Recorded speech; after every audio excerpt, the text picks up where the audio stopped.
I hope you're doing well today. My name is Bree. I'm 24 and I'm on a growth journey currently. And I picked up on some common patterns that I think a lot of people don't tend to recognize, and I wanted to share them, at least at this age. I don't think a lot of people recognize them at this age. Some common patterns that I've been running into when I started taking my growth very, very seriously and what I wanted to do very seriously. So the first pattern that I've realized is that life is very cyclical, and not just in the general sense of, okay, we have years, we have birthdays, they come around every year, we have seasons, they rotate around every year. Not even in that sense, but in the sense of behaviors, our own behaviors and other people's behaviors. Meaning, when you're on a growth journey, you start to realize that certain people and things come back in your life in different forms, right? So have you ever had that in experience where, especially when it comes to relationships and dating and things like that, you start talking to a person and then you're like, you remind me so much of either a version of me that was insecure and, a version of me that I no longer desire to be, or you remind me of someone so much that I did not like in my past. It works like that. Like life works like that. It will put characters that you've seen before into your world to see how you react. That ties into my next point of knowing better and doing better. Because when you run into these people and these characters that you've encountered before, it's really a test to see how you would react as the person you are now, and also to see if you would react as your highest self. I wholeheartedly do not believe I'm the highest version of myself yet, but I'm on my way to becoming her. When I ran into certain characters and they reminded me of bad times, it was just a matter of, okay, am I going to fall into the same loop of, okay, maybe, especially when it comes to dating and the actions not matching the words, things like that. It's like, okay, maybe they'll do better. Maybe they'll change. Maybe it'll get better over time. Have you grown out of that cycle? Or are you still in that cycle of, oh, maybe I'll give it a chance and see what happens? Or are you aware? Can you peep what you see? And have you learned from the last time to believe what people show to you? Did you pick up on that? Did you learn your lesson? Are you actually growing, or are you still stuck in that same loop?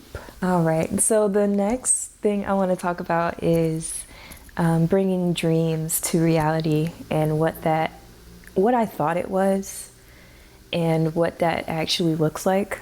I'm on a very spiritual journey as well, and I believe in manifestation, the law of attraction, things of that sort. What you think you believe, and what you believe you do, and what you do shapes your reality.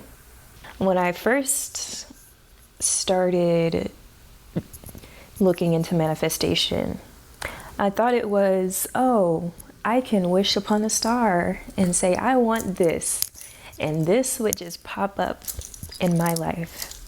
But it's so much different than that. Manifesting is really embodying the person that has the thing already. So let's just do something simple, like you want a car. So you're buying a car and you're looking at the brand new Nissan Altima. So what does the person that has the car look like? They have an income.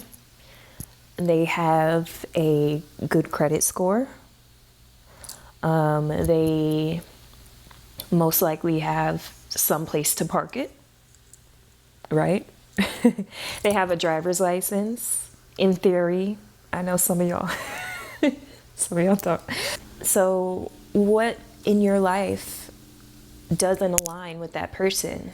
Okay, you need income. Are you working at a dead-end job where you're making less than you need to make to afford the Nissan Altima? Are you in a retail job where you're making $10 an hour? Like, how does that work? How do you budget to make that work? How do you save to make that work? Good credit score. Are you good on your credit? Are you using credit cards and paying them off? And do you have a good credit score? And 3, you don't really have to go into 3. You have to have a place to put the car. So it doesn't have to be a house or anything, but do you have a place to put the car? Because you can't buy a car and then leave it on the lot.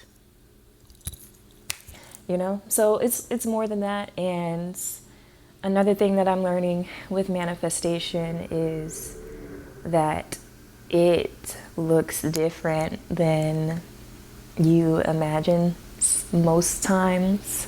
Sometimes it looks spot on, but other times it's like, oh, this is what I dreamed about, but it didn't necessarily compute like what I had in my head exactly into reality.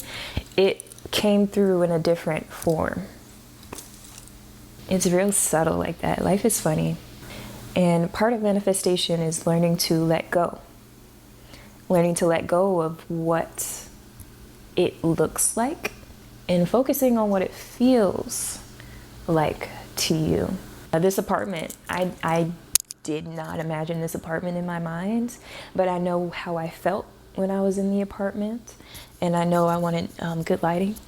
These are the major cycles. There's so much more to it that I'm learning, and I will make more about it because I've been looking for a way to connect, and I've been looking for a community of like-minded individuals who are currently on a growth journey and understanding and self-aware of where they are in their journey and knowing that it's going to work out and still doing what they can to keep it up, keep the dream alive, but also are very self-aware in their movements, very intentional about the way they do things, very meaningful in their interactions.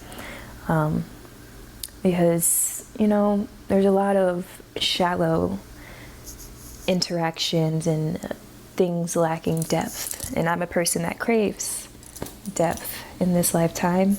So I'm really looking for that. And if you want to connect more, you can find me on Instagram. I'm at nebreeska. I model over there as well. So if you want to follow my modeling journey, which is primarily what this whole growth journey is about, getting to a place where I feel at peace with what I do, with doing what I love and surrounded by the things I love and just living life. And that's it. I don't really have an outro right now, so this is just going to be until next time. But if you stayed this long, thank you, because this is my first video. All right, I'll see you soon.